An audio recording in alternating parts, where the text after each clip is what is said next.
Is nostalgia ruining wrestling? So often we hear fans clamor for wrestling to be like it was back in the good old days. But were they that good to begin with? What made them so great in the first place? And why is now less great than then? We as humans tend to feel a spark of delight when we recognize something familiar that we haven't seen for a while.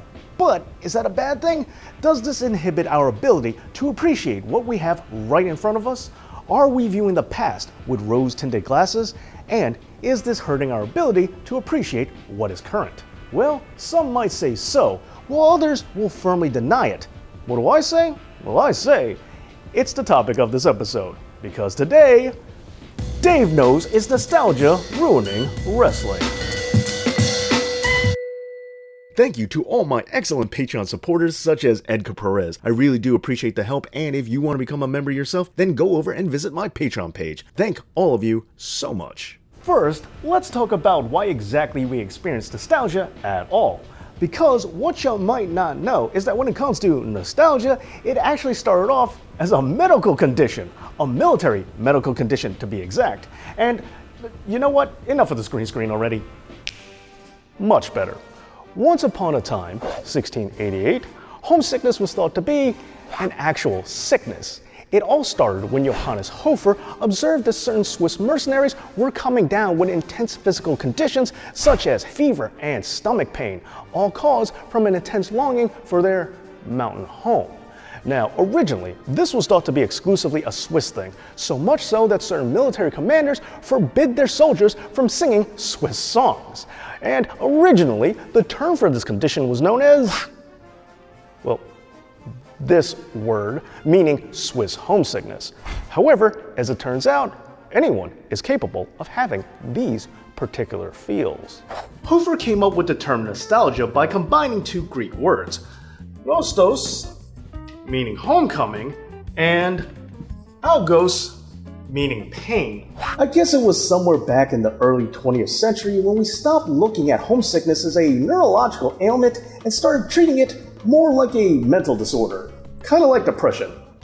Well, I guess that's it then. Nostalgia is bad. It's a mental condition. It's like WrestleMania is still a form of mania, and fan is short for fanatic. It's all bad. It's all connected. Nostalgia is ruining people. It's a terrible, terrible, terrible disorder.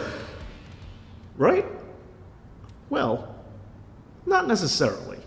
Because the term nostalgia continued to evolve and change throughout the years, we now think of it as more of a coping mechanism rather than some sort of mental disorder.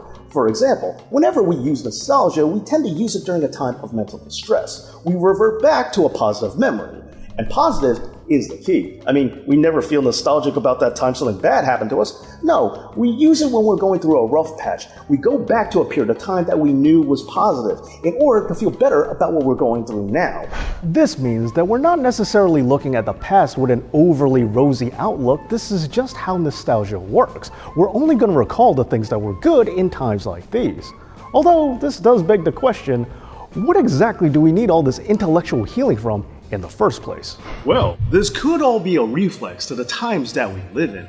Certain world events could trigger states of emotional distress that cause people to yearn for something more comforting. And since you and I are wrestling fans, it's safe to say that wrestling can be a pretty soothing memory, regardless as to how you might feel about them now. For many wrestling fans, as children, there was a special amount of excitement and joy that came from just seeing The Rock or being a part of Hulkamania, which is why a lot of us kept going back to wrestling, why we kept watching. Although, you might have noticed that when it comes to the good old days, people are mostly talking about the 80s and the 90s.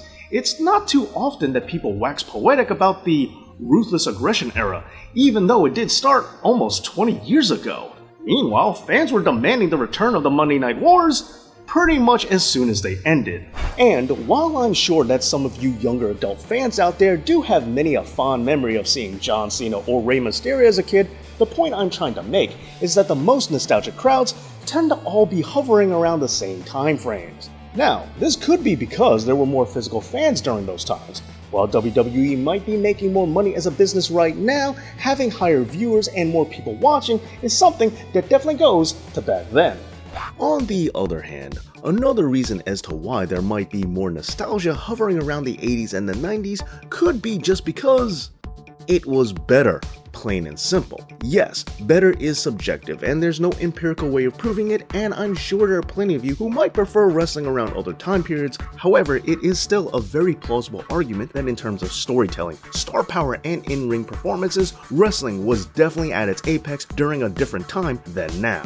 And perhaps another reason as to why fans of a certain age feel more nostalgic than others do might just be because of a technological thing. Before the internet, other than VHS and tape trading, there was no way of watching old wrestling. When an episode of something aired, there it is, and there it was. So older fans tend to hold on to memories stronger. Then, once the internet and the WWE Network and YouTube all became options, we just expected all of recorded wrestling history to be at our fingertips. We didn't cherish our wrestling memories like we used to. And with all that being said, let's get back to our need for positive wrestling memories to relieve us from mental distress. Because what if the negative stimuli that we need relief from is actually wrestling itself?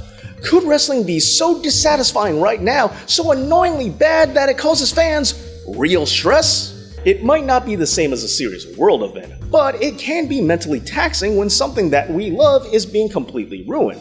Which goes hand in hand with how many older fans are just so mad at the current product and keep waxing poetic about how things used to be. Whatever our lives might have been if the time continuum was disrupted, our destinies have changed.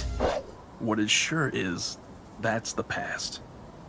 But you can't look back now. And you have to move forward. No, you're still holding on!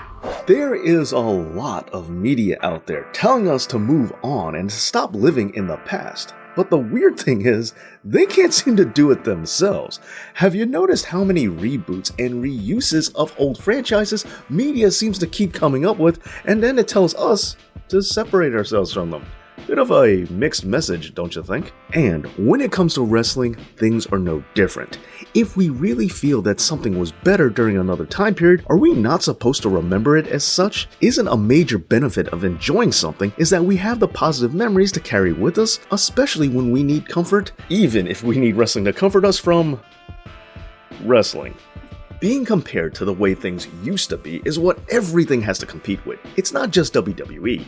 However, the state of things has gotten so bad that there's some hardcore WWE marks that are willing to attack everything that came before in order to justify why now is not as beloved. The truth is, between the angry factions of anti-Vince McMahon AEW fans, the old school purists out there, and the declining WWE Raw ratings, it seems clear that there are many people out there who are really angry at what wrestling has become, even if you don't agree with them. That many unsatisfied customers is definitely a sign that today's wrestling is not as good as it used to be. And it's not the past's fault why it isn't.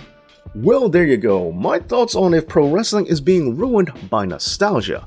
But what do you think? Let me know down in the comments, and please make sure that you're subscribed to this channel as it really does help things out.